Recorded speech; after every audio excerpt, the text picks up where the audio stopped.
It's such a pleasure to be here, and I'm so happy to see everyone and to get the opportunity to share some of these things.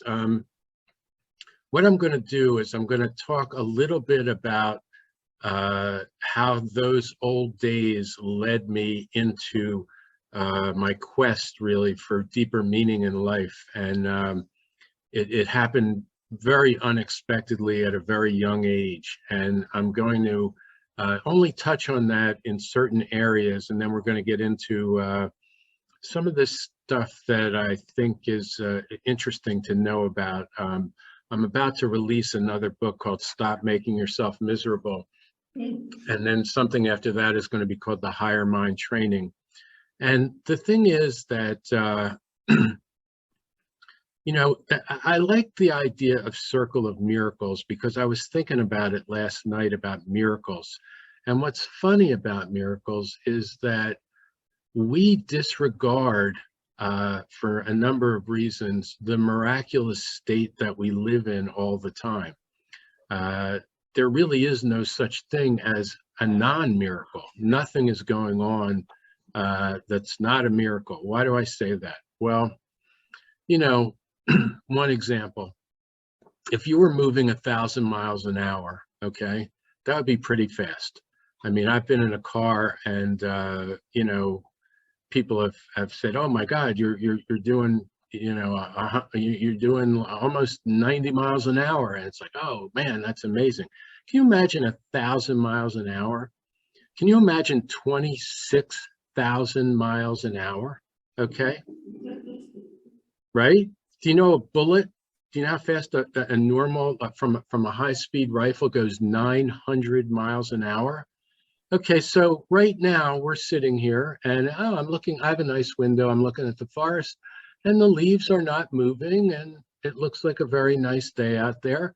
But the planet that we happen to be living on is spinning right now at 1,000 miles an hour on its axis. And it's traveling through space around the sun at over 26,000 miles an hour. Now, we can't relate to that. We can't deal with it. But if we even touched it for a second, it would be like ridiculous. So that in and of itself, the fact that we have this life and we're going through our experiences and having whatever growth cycles we're having, we might be happy or sad about it. We might think it's good or bad, but the fact of the matter is it belies scientific explanation, which is basically the definition of a miracle. Here's another thing that we don't pay a lot of attention to, and that is that since the instant you took your first breath, or I took my first breath, or we took our first breath, since that instant, two things have been happening simultaneously at the same time in our life. One, we're conscious, we're cogitating, we're thinking, we're doing something. Even when we are dead asleep, we're not really totally asleep. There's a part of us that's completely awake. And, that fact is going on all the time. And underneath that fact is the fact that we're breathing. And if we weren't breathing, guess what? We wouldn't be thinking. We're thinking because we're breathing. We're not breathing because we're thinking.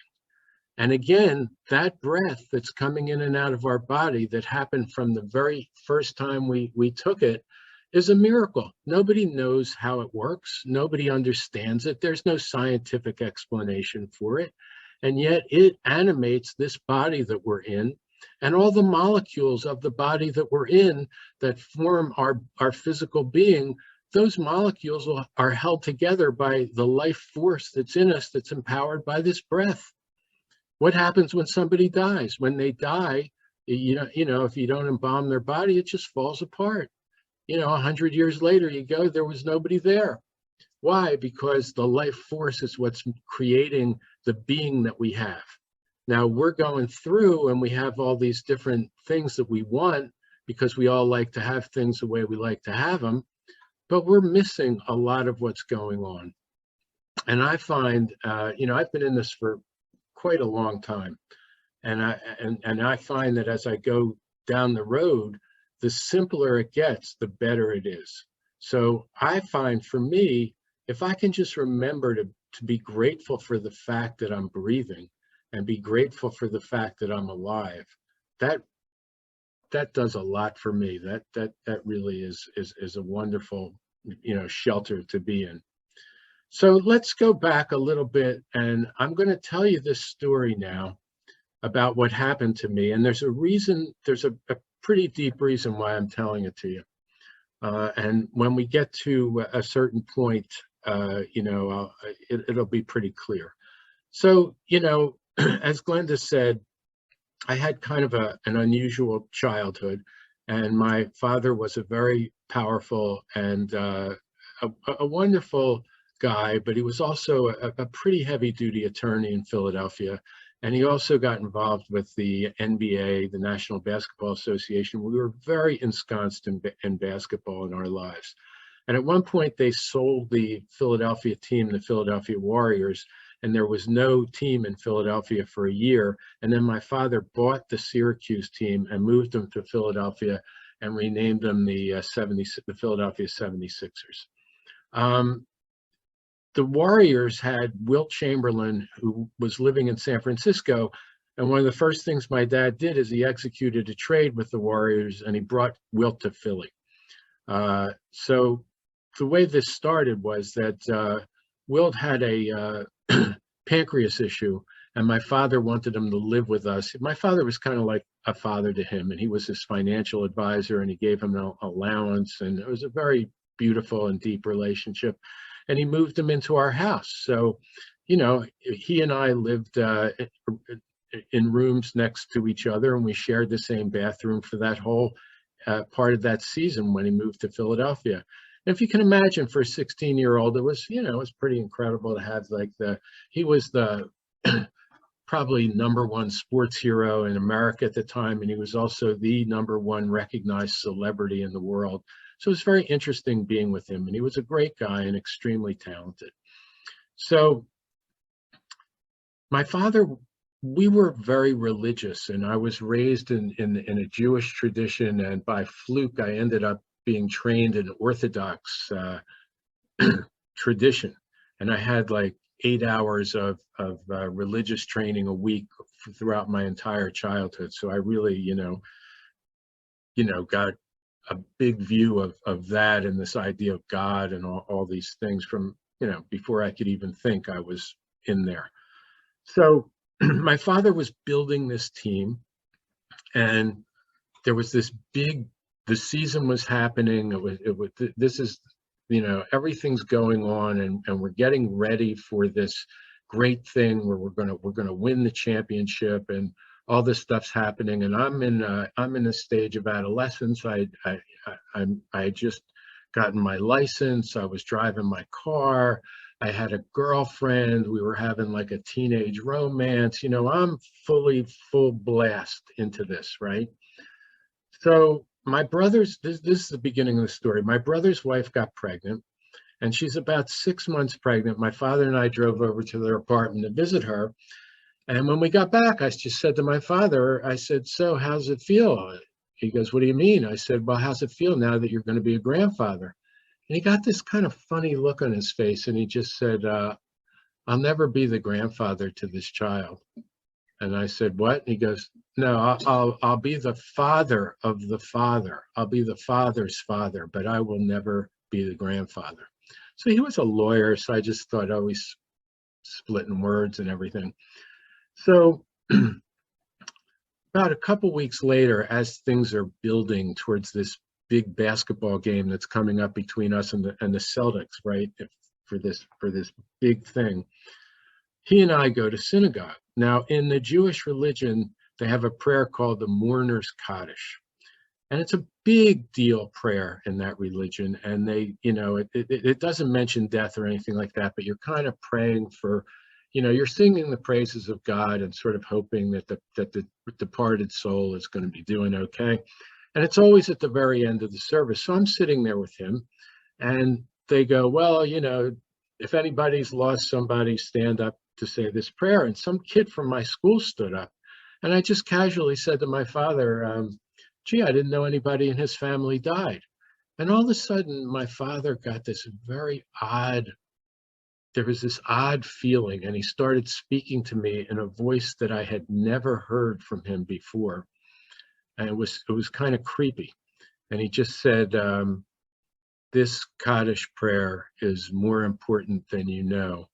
And I want you to promise me that after I die, you're going to say this prayer for me. And in that religion, when somebody dies and you're religious, you pray this prayer every morning and every night for 11 months. You have to go to synagogue.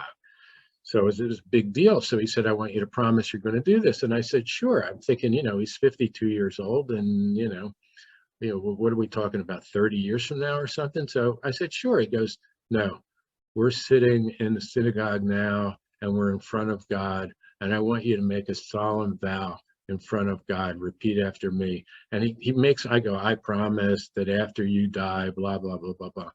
And, and then after it was over, he breathed like he was comfortable. He just breathed a sigh of relief, and that was that. It was kind of strange, but it was a Saturday, and that's the end of that. Now I could go play and have fun and have a Saturday night, and I forgot about it. Okay, so that was a Saturday.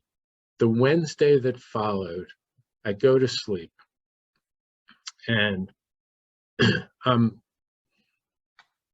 I don't remember transiting to a dream state. I just remember being in an absolute panic, and I'm running for my life, and I'm on the beach in Atlantic City in front of the boardwalk. There's an invisible assailant firing an invisible gun at me. The bullets are going by my head, and I'm running for my life, and I duck under the boardwalk to hide. And all of a sudden the scene changes, and I'm in a dark cave. Okay, there's an enormous brown cross. There's about 1,000 candles lit, and there's a monk in a brown robe with the hood over its head, and he telepathically says to me, behold, the cross of the crucifixion. And I look at this cross, and he just goes, you have come upon it. And I woke up in a panic. It's like, oh my God, what was that? Now, I've never been a fan of the cross as a symbol. In the old days, it was because of maybe the difference between Judaism and Christianity, but as I got more knowledgeable about things and understood things, even though I understood the symbolism and all that, I'm not a fan of that the fact that the Passion play that happened. So that was not a good symbol for me. So the next night, Thursday night, I go to sleep, and I have the same exact nightmare, recurring nightmare, exactly as it was. Same thing. Behold the cross of the crucifixion, you have come upon it.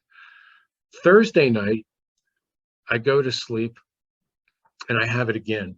Now it's 3 nights in a row. And I'm thinking to myself, I better talk to my mother. Maybe I need to see a psychiatrist. First of all, I never have nightmares. Secondly, I never had a recurring nightmare. And third, never 3. So it's a freak show, right? So then, actually, that was what Thursday night, I go to sleep, and I'm afraid that I'm going to have this nightmare, and I can hardly fall asleep. The next thing I know, I feel like I'm moving, and I feel like I'm in a car coming over a hill. And I open my eyes, and I'm sitting in my father's car. My hands are on the wheel, and I'm coming down the hill towards our house where we lived. I turn the corner. There's cars on the street. I feel like, this isn't right. Turn in the driveway, walk in the back door.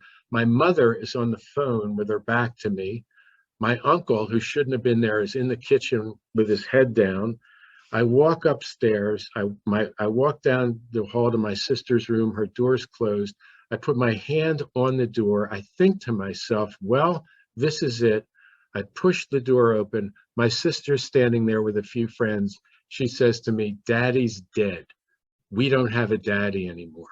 And I think to myself, well, this is terrible, but you're 20 years old. You're talking like a 4-year-old. And I walked out of her room to my room. I sat down on my bed next to my end table. I got overwhelmed with this anger at God. It was like, why did you have to do this? And I smashed my fist on the end table. And as soon as my fist hit the end table, I woke up. It's time for school.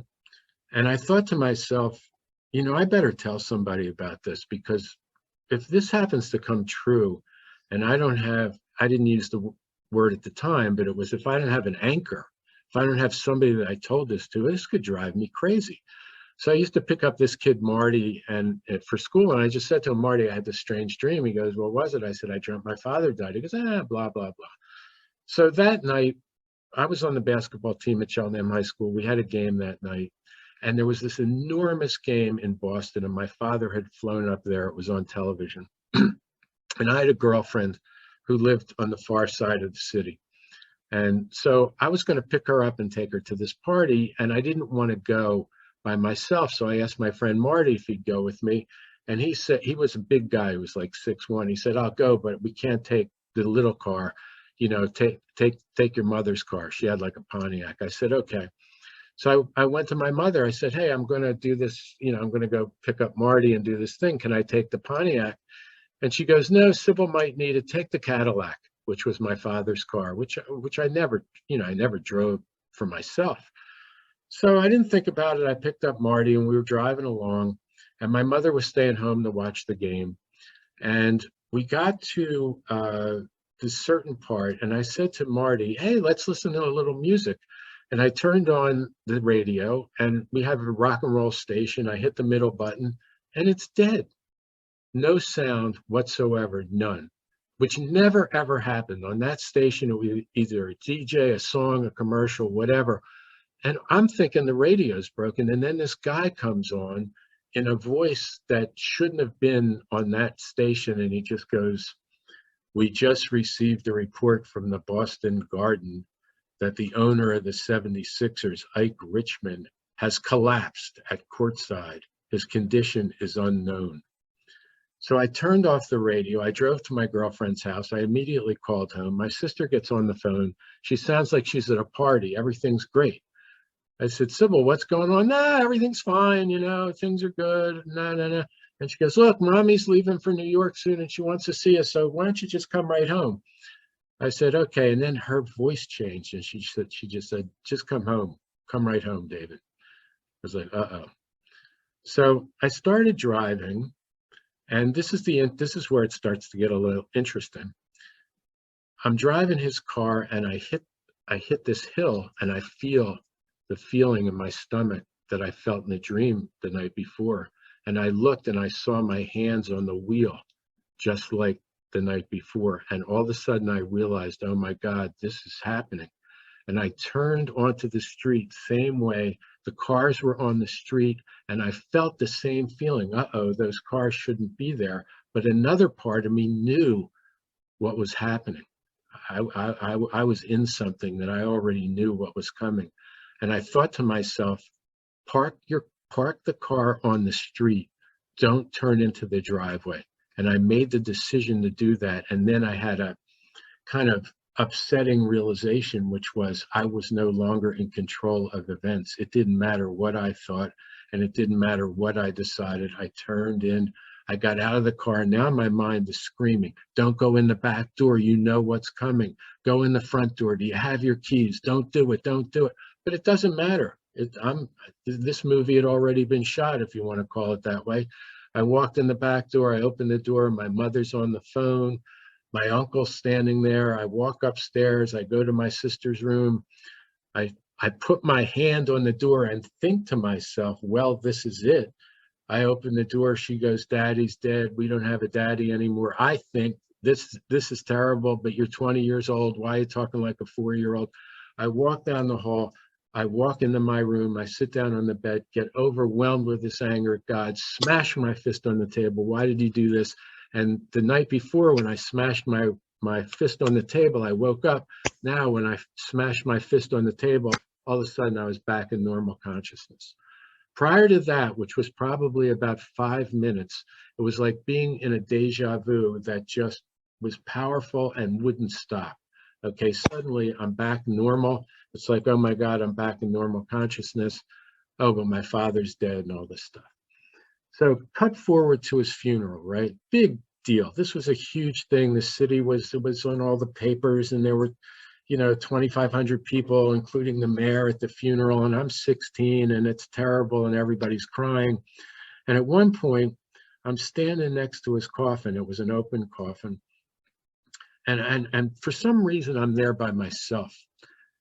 And something speaks to me in my mind, and it says this: okay, David, you're 16 years old, and this looks pretty bad, but it's not as bad as it seems. You're going to be okay. Trust me, I know what I'm talking about. This is all going to pass. The light's going to come back in your life, and you're going to have a fine life. You're going to be fine. And then all of a sudden, they came in, and we had to go, and they closed the coffin, and that was it. And I thought to myself, wow, my father was speaking to me from the beyond. That was incredible. And something in me goes, that wasn't him.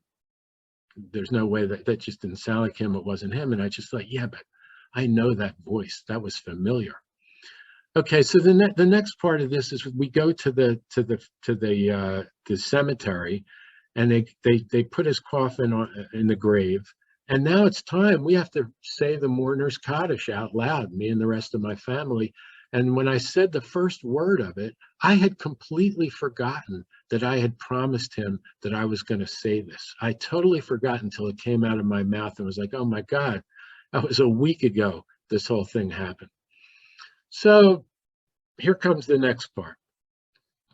It's 6 months later, and when my father died, my mother had given me he used to wear a black star sapphire ring on the little finger of his right hand. My mother gave it to me, and I used to wear it to school. I had 2 rings. I had a gold ring that I wore in this finger, and I used to wear his ring on that finger.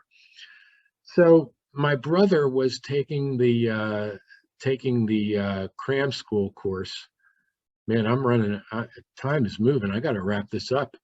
All right, so this may have to be the end of this. So my brother's at the cram school course, and he's not going to go say Kaddish that night. It's 6 months into it, and it's the first time I'm going by myself. So it doesn't matter. I go by myself. It's fine. I come out. Everything's fine. I go to sleep that night, and I don't remember falling asleep. The next thing I know, I'm back in the synagogue, in the chapel. It's the same service. It ends. And I go walking out of the sanctuary from into the sanctuary hall lobby, and I hear this. I hear psst, psst, like that, and I look over, and out of the shadows, my father steps out, and he's wearing a gray suit, and he's wearing an open collar purple shirt, and he looked incredible. He was tan. He was a little younger than I remembered. And he really looked like instead of being dead for 6 months, he looked like he'd been in Hawaii or the Caribbean. He just looked incredible. And he said to me, I walk over to him, he goes, where's Michael, my brother? I said, oh, he couldn't come tonight. He had to study for the cram course.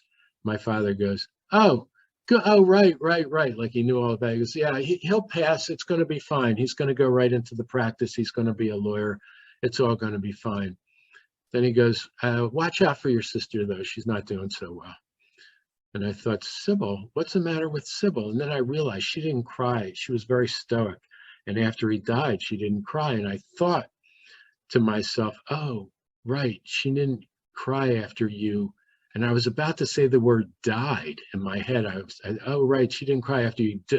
And then I just got overwhelmed with this emotion. It was like, wait a minute, what are you doing here? You're dead. And he just chuckled. He laughed. And I go, you died? And he goes, no, that wasn't real. I said, what do you mean it wasn't real? It was terrible. Everybody was crying. It was just horrible. He goes, it was a trick.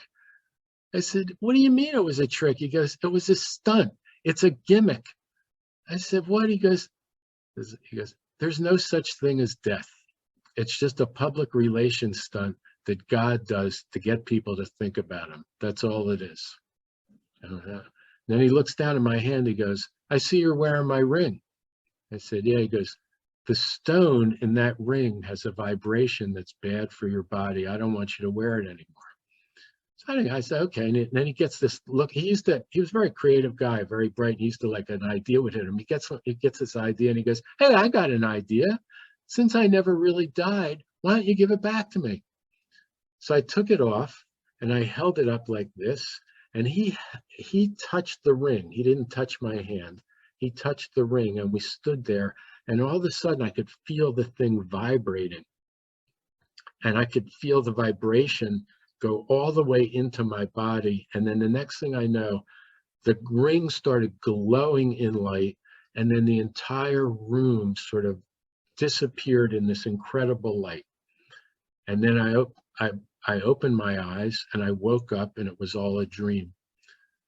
And two things about it. One was, and this is the first time this ever happened to me, I got the light blissed me out. And I never had an experience of being in that type of a state before. There was something about that light that it had a joyful, even more joyful presence to it. And after I realized that my father had died, I was, sad, but I was still blown away, right? So the end of the story is this. I woke up at 6 o'clock in the morning. I go to synagogue, say the Kaddish, and I got to be at school at 8, right? And I had gym first period. And I had this routine that I did every single gym class since 7th grade. So I go to gym to change into my stuff, and I take my gold ring off, and I take his ring off. I put it in my wallet. I had a $10 bill in my wallet because I was going to buy a basketball. I took my wristwatch and wrapped it around the wallet with the rings in it, put it in my loafers, put my books on top, closed the locker, spun the combination a few times, double checked to make sure it was locked, it was secure, and I went to gym. So, I'm in 11th grade, we're playing touch football. It's great time. It's May. I come back, I take a shower, come back to my locker, I open it up, I get dressed, I take the books off, my shoes, I take my wallet out, I take my watch off, I put my watch on, I open the wallet, my gold ring is there, the $10 bill is there, his ring is gone. And I was like, oh my God, this can't be happening. And it was a very incredible experience, because I knew without any question at all that ring had been in my wallet a half an hour ago. And I literally had to sit down. It was one of those moments, I don't know if you've had that, one or five or however many you've had, where suddenly it's like, my description of this world is incomplete because it doesn't contain a happenstance like this. And then I'm going to end this because I think I'm out of time. 20 years later, okay, I'm at a party, and I'm in the midst, we get into things in our lives. Sometimes things get tough. And I was in a period of time where, I was in a tough period of time. And I was at a party, and it was around Christmas. And an old friend of mine who I hadn't seen in a long time, I say, hey, how you doing? We're talking. All of a sudden, he gets this odd look on his face. And he goes, oh, my God, I can't believe I forgot to call you. I said, what? He goes, I meant to call you last week. I had the most incredible dream. I was going to call you and tell you what it was. I said, well, what was it? He goes, well, I was at this place, and there were all these people. And all of a sudden, this platform starts rising up, and there's a man standing on the platform. And he holds out his hand, and he has a ring on it. And he says to me, I am David Richman's father, and I want you to give him a message for me.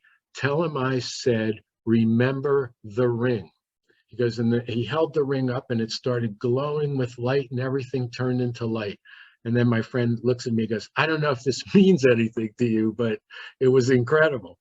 So what's interesting there, and I guess I'm out of time, I just want to wrap this up by saying that I'm always interested in things that transcend dimensions. Oh, I'm sorry, I got one last really quick thing to tell you. So that was 20 years later. 10 years after that, okay, I'm driving by the old synagogue. They're about to close it, right? And I happened to be reading something called the Seth material. I was into like psychic stuff at the time, and channels and Edgar Cayce and all. And in the Seth material, Jane Roberts said, there is no such thing as real time. All time is happening at once.